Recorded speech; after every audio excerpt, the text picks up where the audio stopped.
جو پشتون تحفظ موومنٹ ہے یا علی وزیر ہیں، یہ وہ لوگ ہیں جو جنہوں نے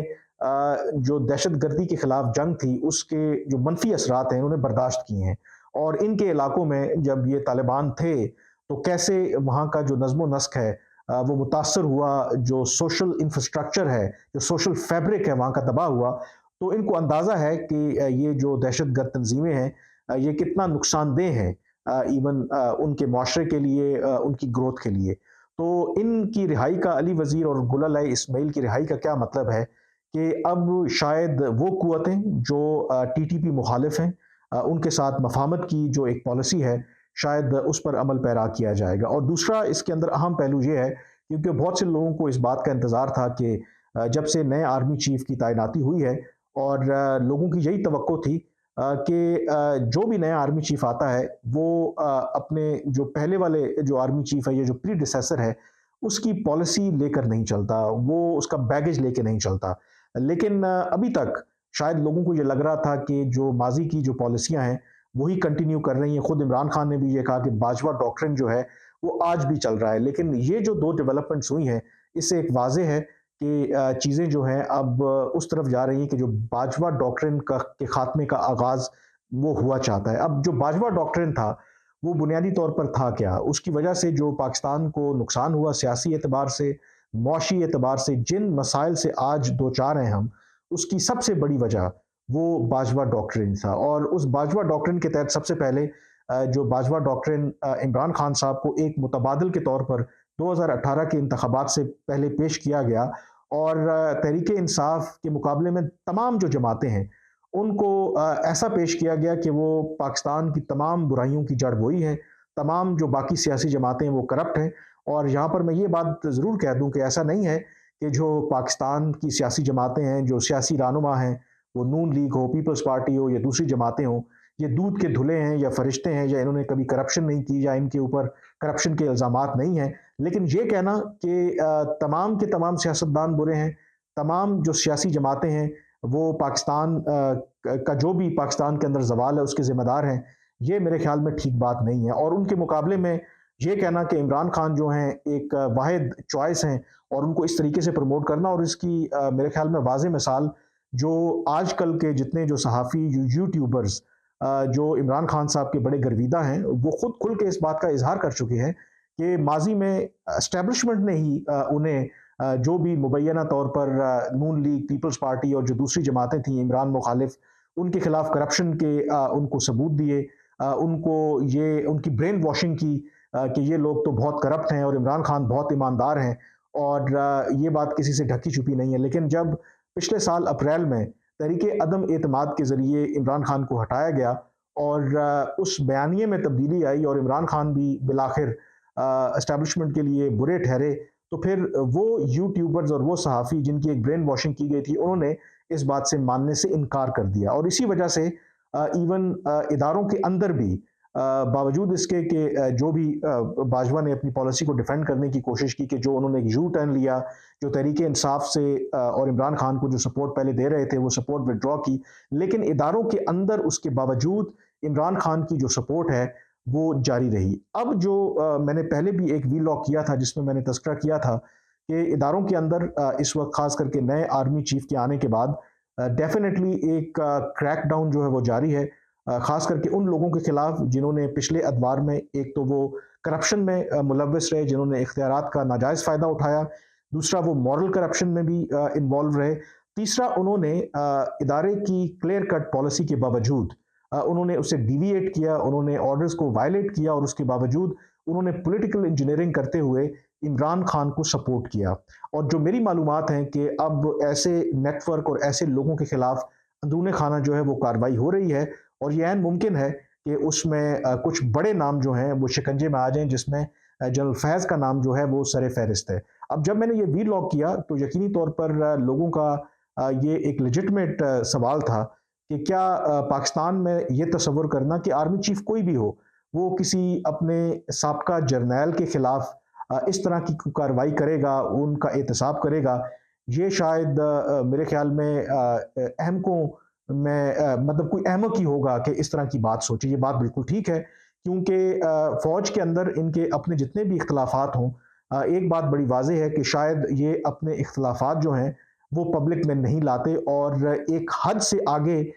یہ ایون اپنے جرنیلوں کے خلاف بھی کارروائی نہیں کرتے۔ اور اس کی سب سے بڑی مثال ہمارے سامنے حال ہی میں جنرل مشرف کا انتقال ہوا، باوجود اس کے کہ ان کو اسپیشل کورٹ نے غداری کے الزام میں سزائے موت دی تھی، اور اس کے علاوہ 2 دفعہ ان پر آئین توڑنے کا الزام تھا، اور ایون آئین توڑنے کے علاوہ جو کارگل کے اندر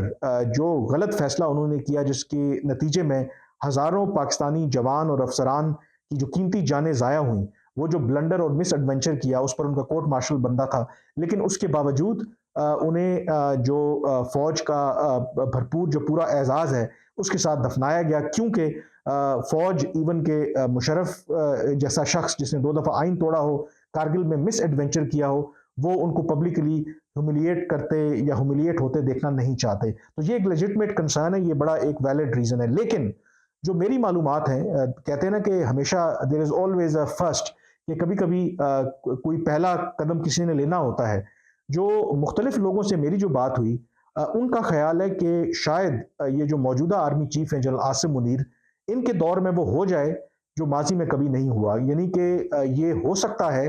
کہ ایون آرمی چیف رہتے ہوئے اپنے ہی جرنیلوں کے خلاف، اگر ان کے خلاف اس طرح کے ثبوت آتے ہیں تو وہ ان کے خلاف کارروائی کر سکتے ہیں، اور اس چیز کا بالکل امکان موجود ہے کہ اگر کل اس شکنجے میں کچھ بڑے نام آ جائیں جو کل تک سیاہ و سفید کے مالک تھے، اور کل آپ کو سلاخوں کے پیچھے نظر آئیں یا ان کو کوئی سزا ہوتی نظر آئے، تو یہ کوئی حیران کن بات نہیں ہے، کیونکہ جو لوگ جنرل عاصم منیر کی شخصیت سے واقف ہیں، ان کا جو سب سے پہلا اس وقت ترجیح ہے اور مینڈیٹ ہے، وہ کر یہی رہے ہیں کہ جو باجوہ کے دور میں جو اسٹیبلشمنٹ اور جو فوج کی جتنی بدنامی ہوئی ہے، جس طریقے کی وہ کارروائیاں کرتے رہے اور جو بگاڑ پیدا ہوا ہے، وہ اس کو کریکٹ کرنے کے، یعنی کہ جو اپنا گھر ہے اس کی صفائی کرنے میں اس وقت وہ مصروف ہے، اور اس میں اگر بڑے بڑے نام آتے بھی ہیں تو ان کو بھی وہ نہیں چھوڑیں گے۔ جو لوگ قریبی جانتے ہیں ان کا تو یہی خیال ہے کہ شاید ایسی صورت میں بڑے بڑے جو لوگ ہیں اور جرنیل ہیں ان کا نام آ سکتا ہے، اور ماضی کی یہ اگزامپل دینا کہ کوئی بھی آرمی چیف اس کے اختلافات کسی بھی جرنیل سے جتنے مرضی ہوں، لیکن وہ ایک حد سے زیادہ ان کے خلاف کارروائی نہیں کرے گا۔ کچھ لوگوں کا خیال ہے کہ شاید یہ والی بات جو ہے جنرل عاصم کے اوپر شاید صادر نہیں آتی، اور میں یہ بھی آپ کو بتا دوں کہ کچھ حلقوں کا یہ خیال ہے، دو کہ I think it is still premature اور فار فیچڈ، کہ عین ممکن ہے کہ شاید اس سارے معاملے کے اندر ابھی نہیں، ایونچولی جنرل باجوہ بھی اس سارے جو شکنجے میں وہ آ سکتے ہیں، اور ان کے خلاف بھی کافی لمبی چارج شیٹ ہے، اور نہ صحیح تو کم از کم جو ان کی جو ایک اثاثوں کی سٹوری ہے، بے شک اس کو اس وقت وقتی طور پر دبا دیا گیا، لیکن یہ بات حقیقت ہے کہ جب یہ سٹوری احمد نورانی کی آئی تو فوج کے اندر بھی بہت بڑا ایک سیٹ بیک تھا، جھٹکا لگا تھا۔ وہ لوگ جو ایون کے باجوہ کو سپورٹ بھی کرتے تھے، تو ان کے لیے یہ بہت جھٹکے والی بات تھی اور حیران کن بات تھی، اور وہ بھی یہ سوال کرتے تھے کہ چلیں باقی باتیں اپنی جگہ پہ، کہ جو بھی یہ 12 ارب روپے کے اثاثے ہیں ان کو جسٹیفائی کرنا تو پڑے گا، اس کے حوالے سے جو بھی آپ کہہ سکتے ہیں کہ رسیدیں ہیں یا جو بھی باقی جو منی ٹریل ہے وہ تو دینی پڑے گی۔ تو یو نیور نو، ان پاکستان کے اندر آپ کو پتا ہے کہ کچھ بھی ہو سکتا ہے، ہو سکتا ہے کہ آئندہ آنے والے عرصے میں یہی کیس جنرل باجوہ کے لیے ایک بہت بڑا چیلنج بن جائے، اور ہو سکتا ہے کہ وہ پاکستان بھی نہ رہ سکیں۔ تو یہ اس وقت صورتحال ہے کہ جو باجوہ ڈاکٹرن ہے اس کا سلولی بٹ شورلی خاتمے کا آغاز ہو چکا ہے، اور اس میں آگے آپ دیکھیں گے کہ گریجولی بہت سی ایسی چیزیں آپ کو نظر آئیں گی کہ جس میں آپ کو لگے گا کہ جو ماضی میں جو پالیسیز رہیں سیکیورٹی اسٹیبلشمنٹ کی، اس میں واضح آپ کو ایک فرق نظر آئے گا، اور باجوہ ڈاکٹرن کے خاتمے کا یہ بھی مطلب ہے، جیسے میں نے آپ سے کہا کہ اداروں کے اندر جو عمران خان کی باقیات ہیں ان کا بھی خاتمہ ہو رہا ہے، اور عمران خان کے لیے میں پہلے بھی یہ کہہ چکا ہوں کہ شاید آئندہ آنے والے جو مہینے ہیں وہ بہت مشکل ہوں گے۔ ایک اس کی وجہ یہی ہے کہ جو موجودہ آرمی چیف ہیں جب ان کو اپوائنٹ کیا جا رہا تھا، ایک تو جب وہ ڈی جی آئی ایس آئے تھے ان کو عمران خان نے ایک ہیوملیٹ کر کے ان کو نکالا، اور اس کے بعد جب ان کی آرمی چیف کی تعیناتی ہو بھی رہی تھی اس وقت بھی عمران خان صاحب نے